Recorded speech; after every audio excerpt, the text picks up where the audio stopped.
All right, welcome back. It's still Galaxy today, and of course, we are looking at deformity in children, particularly cleft lip and cleft palate. And just as Justin said before we went on break, that we'll be having a doctor in the house, and that's the person of Dr. Tuyi Mebawunju, a public health practitioner. Good morning, sir, and welcome to the show. Good morning. Thank you. Thank you. Yes, sir. We're looking at cleft lip and cleft palate, which is something that is rare, but then is quite, when I say quite common. And so far research, or let's say we've had a little talk with the doctor in Abuja saying that this is actually from birth. I would like to hear your own reaction to this. Yes, it's not too common, but it's also common because we look at 1 to 2 out of 1,000 births. That's the incidence globally. In this part of the world, we've not been able to really put our hands to the incidence because data collection as far as health issues are concerned are very challenging.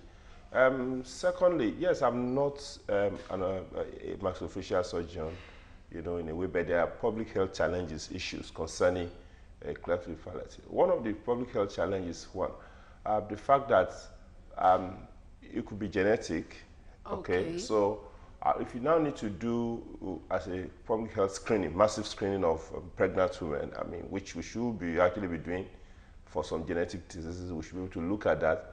Either as a mutant genes or recessive genes, we should be able to look at that because of the issues involved.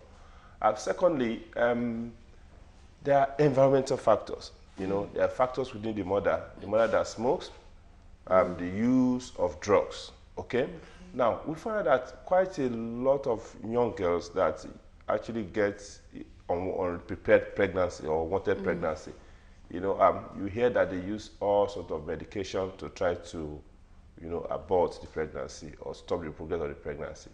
Maybe, 2 out of 50 gets it in that way, but with some complication. But a few of them will not actually get it. So now, at that critical stage between the 6th and 10th weeks, or even 4th and 10th weeks of pregnancy, you are not supposed to take any drugs because that can affect the development of any part of the body. That's where the future organs are laid down, the processes, the system that's going to put them down permanently for further growth are laid down. So when this drug interfere, in such a way that this woman may come out with malformation, and of course, cleft lip palate is one of the malformations that is possible. Spinal bifida is one of the malformations that is possible. Heart challenges, heart malformation is one of the things that is possible. So again, the third thing is that the public health concern is that in this part of the world, we're used to people just taking drugs anyhow. When they are not even sure whether they're pregnant or not, they now take drugs and, which can affect, and later they find out they are pregnant, then it can affect a lot of things in them. So that is why the first thing the doctor wants to find out when a lady comes around for treatment is to ask about the last menstrual period, so that you are now careful of the drug you are going to give to the lady as such.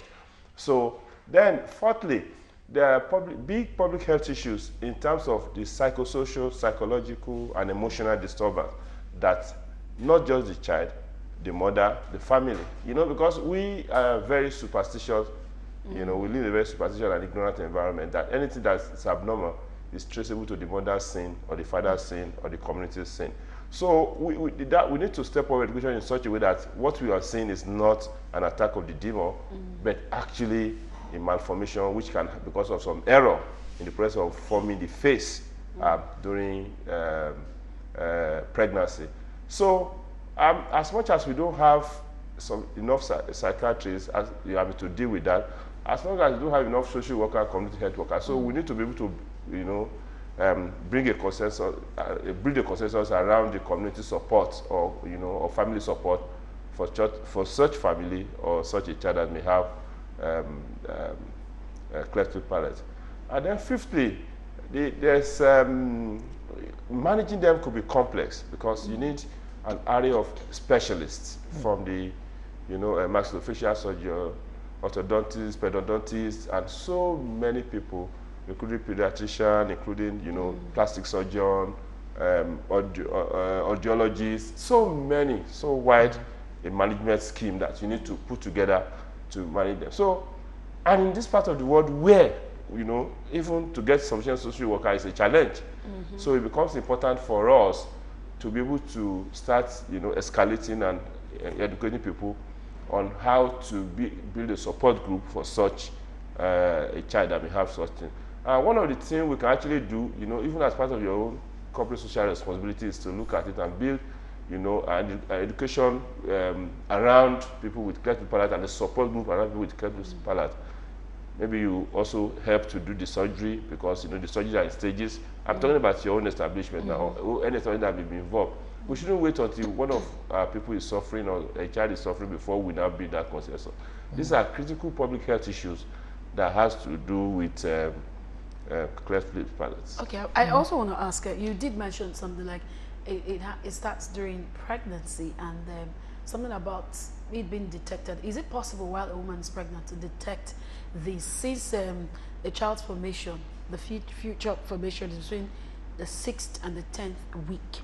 So is it possible to detect cleft lip or the cleft palate during this during pregnancy? Two ways. At the very early stage, except you now have to really do some genetic check that can look whether the parents or one or two of the parents is or are having a gene related to cleft palate that can really predispose them to cleft palate. That is one thing. But when you move away from that stages and the face is so formed in that way, an ultrasound scan, a 3D ultrasound will actually show a cleft palate. So again, that then helps you to start doing preparations to look at what do we need to do. Should this child be delivered? Okay, so that prepares the mind, prepares the family, start to build the critical human resources to make sure the child has a very useful life as it is. Because speech is a problem, feeding is a problem, continuous ear infection is a problem for them. So you can then start doing that. So for me, that is one of the few ways you can do. And then again, if a woman is involved in some of those predisposing factors like excessive smoking, taking any sort of drugs anyhow, it's time to stop it. So because again, I said that, or else you don't, you want the child to have some problems. Deformities. He mentioned something about once the child is born, and you did say something about, how do I put it now? Okay, this is where I'm driving at. Report says that it can be, there's a surgery for it, but does it mean that the surgery corrects it permanently? Sure, because the intervention is key. For clarity, a cleft lip is, is when you have that gap on the upper lips. That's the thing is not fused or closed as it used to be. Because if you look at the facial line, because development of face, is a very complex system. But in fact, for us, for doctors, we've not really understood totally how the face develops in pregnancy. So you see that it seems that there's a part developing, and all of them are joined at specific places to make the face beautiful, as your own is looking now. So it's a very complex thing. So now, what is done first is to correct the lip. Okay. Then after about 9 months again, you correct the palate, the lower one. So the surgical intervention is key. Of course, you're going to have a lot of problems in terms of the teeth. Are we going to have malocclusion or another teeth growing somewhere else, or are those ones not going to come up when you join it? These are issues that the orthodontist will have to deal with, as the child is growing up. So, but truly, with surgery, with speech therapy, with audiology, with a lot of people joining hands together, you can give the child a very wonderful life. All right, let's just go back to Abuja in a bit, so we could actually just round off with them and conclude there. Doctor, I really want to find out, sometime this month, your team at the National Hospital, you organized a Cleft Week. I want to find out what the incident rate was like, and a school of thought believes that this particular disorder per se is more common in the far north. How true is this?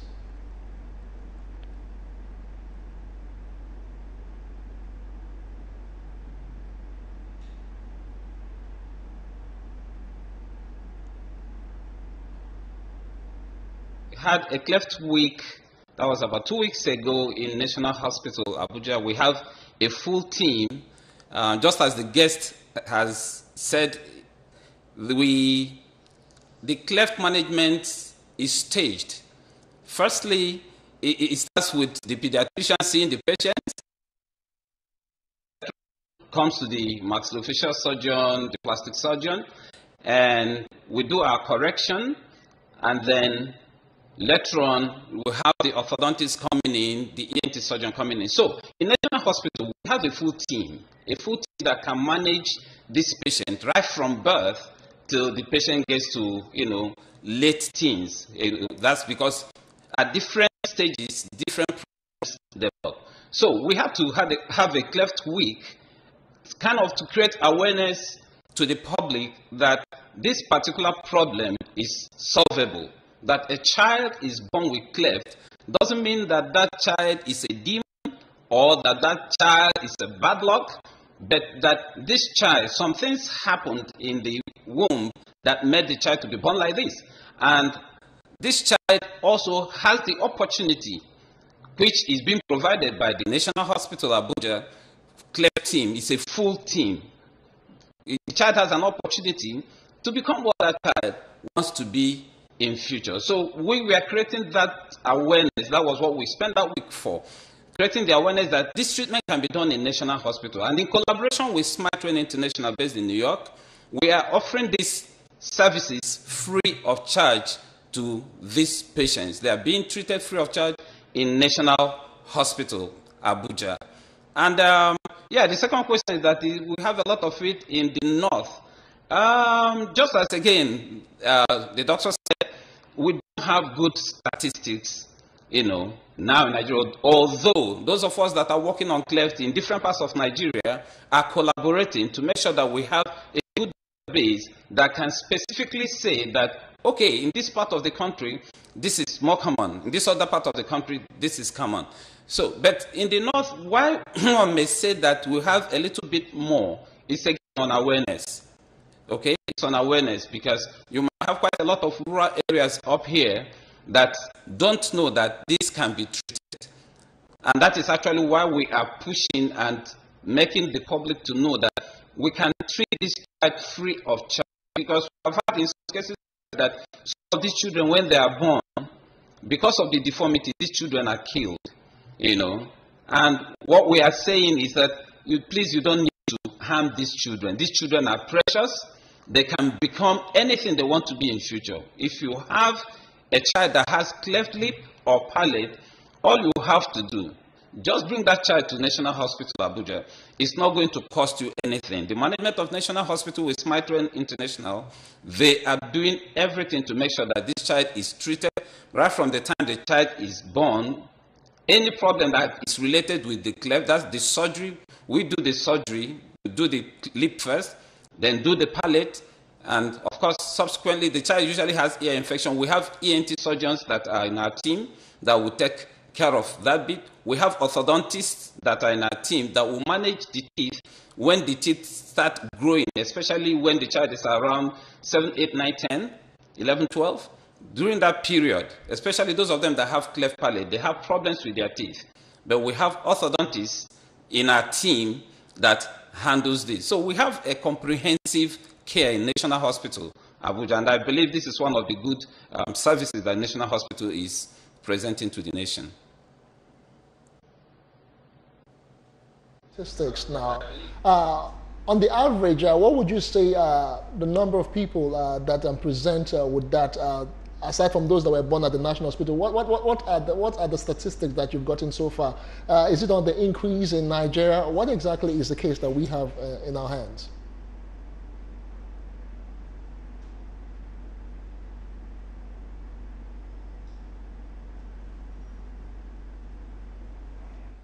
Well, the thing is that there are some of them that have been born with a while now. It has not been treated.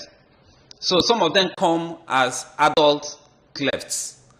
Okay, but the ones that are being born now, as we said, I cannot specifically tell you that it is on the increase or on the decrease. But what we are having now is a kind of a harvesting phenomenon, because quite a number of people are getting aware that this can be treated now. That is why they are now bringing the children to the hospital for for treatment. But as per the number of births that have clefts, one may not be able to put a hand and say that it's on the increase. But just as we said earlier on, if people keep on indulging in the wrong practices like maternal smoking, mothers smoking during pregnancy, or taking drugs that are not prescribed by the doctor, that is actually the essence of antenatal care. Once a woman knows that she's pregnant, she should register in a proper hospital, seen by a proper doctor, and have proper antenatal care. If these things are not adhered to and people indiscriminately take drugs anyhow, these drugs will harm these children that that are still in the womb. And definitely, of course, if it is the environmental factors are on the increase, definitely we should expect that the children that are born with cleft will also be on the increase. Before then, we'd also like to ask, we know that cleft lip and cleft palate do affect speech. But outside of that, what other part of the body does it affect?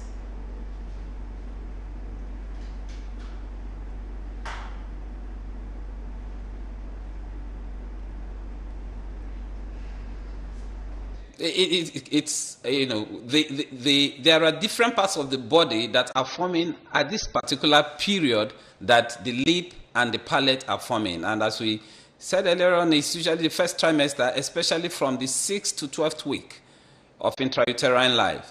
So other parts of the body, there are children that are born that have problems.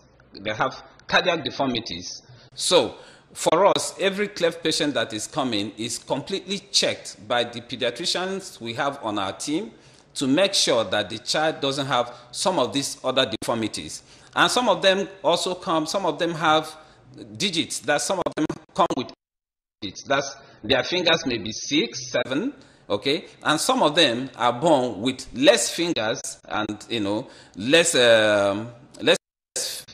fingers, and also the toes are also could be less. So any part of the body that is forming when this interruption happens, when this problem occurs, may likely be affected. But the ones that are mostly associated with it, or that we see most of the time, is we have the patients come with cardiac problems.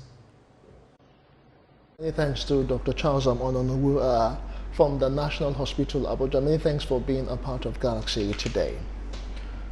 Hi, Dr. Tui. A whole lot has been said, but we believe in preventing this than the curative aspect of it. You've said so much about mothers who should stop taking drugs that are not prescribed by doctors, and of course stop smoking. But in all of this, some people might not really know this. I hear that you can also call for women who are overaged. Yes, again, in terms of pregnancy outcomes and complications, we know that the extreme of ages, are not too good for pregnancy. Okay, either very young or very old. Because what happens is this: I've always said this. If you really look at the structure of the whole living itself, there's always a constant battle between whether you are going to stay alive or whether you are going to die. Yeah. At the end of the day, death wins. No matter what you try to do, the virus is trying to kill somebody, bacteria is trying to kill somebody, Boko Haram is chasing somebody. At any point in time of poverty, somebody is investing your money to want to kill you. Yeah. So again, at these extremes of life, okay, the system, the body system is also trying to wind down. Okay, the genetic components, the constant changes going on in the body is also trying to wind down. It may not then be perfect or auspicious for a woman to get pregnant. Not just cleft lip alone, a lot of malformation, from Down syndrome to congenital heart disease to all sorts of things. The incidence is actually higher as the woman ages. The likelihood of the woman having, a complicated delivery is also quite high. So, extreme of ages, and then there are a lot of syndromes. Syndromes are constellation of symptoms that appear in a specific way. So there are a lot of syndromes that are also associated with this cleft lip palate. And of course, old age will be a problem in terms of those syndromes, because even the genes you see, they are actually repair and cutting and slicing of the gene that goes on in the body all the time. Okay, when some of those repairs are problematic, the genes are the ones that express characters. So you can now see the problem. So yes, both ages, extreme of those ages are actually problematic. Okay, but sir. more, in terms of clearly, more of old age. Okay, sir, before we go to Ibadan for more, I'd like us to look at this. What's the age bracket you're talking about? And when you say drugs, a lot of people get to mix it up. I've had cases where people say, even at pregnancy, you're not expected to treat malaria, you're not expected or don't have malaria. And then they say as little as paracetamol could be an issue. Just clear out these things for us. Okay, when you're talking about ages, you know, any woman that's above 35 and trying to give birth is a high-risk pregnancy. Okay. For many reasons. Now, talking about drugs, the commonest drug we use, apart from the smoking and alcohol consumption in women, the commonest drugs, antibiotics. Tetracycline is a big culprit because at any point in time, yellow and red capsule, you know, the common thing that in this part of the world is hawked, you know, by many people. You know, there's some other drugs. For instance, analgesic has been banned, even some analgesics. But again, for us, paracetamol is still relatively safe. Okay, there's some drugs for convulsion, you know, which people do take. And then some of these drugs that you used to, either as psychotropic drugs, you know, people that want to get high. Some of these drugs they consume can actually affect the growth of baby at those early stages. We saw an increase in terms of use of a drug called misoprostol, you know, which women you want to swallow to ensure that their period comes. These are, you know, hormonal drugs that can actually affect the laying down of vital structure in the body of a child at 6 weeks. So, but generally, you know, we classify drugs as safe, unsure, and unsafe in pregnancy. And it's a long list, you know, in such a way that, see, it's proper for a lady who is pregnant or who is desirous of getting pregnant to be cautious or even call a doctor before, you know, swallowing any drug. And then one of the common things we also see in this environment is the injection of agbo, which we don't actually know the effect on the pregnancy or the baby. And also some of those contaminants in those agbo, you know, like I can see some viruses. For instance, a clear-cut Giardia, which is a parasite, can affect pregnancy outcome. Can result in repeated abortion. Even some viruses can contaminate some of the things they drink, and they just drink it, and then that one will now go ahead and then affect the growth of the baby. At the end of the day, we ascribe it to the witchcraft in the village. Okay. All right.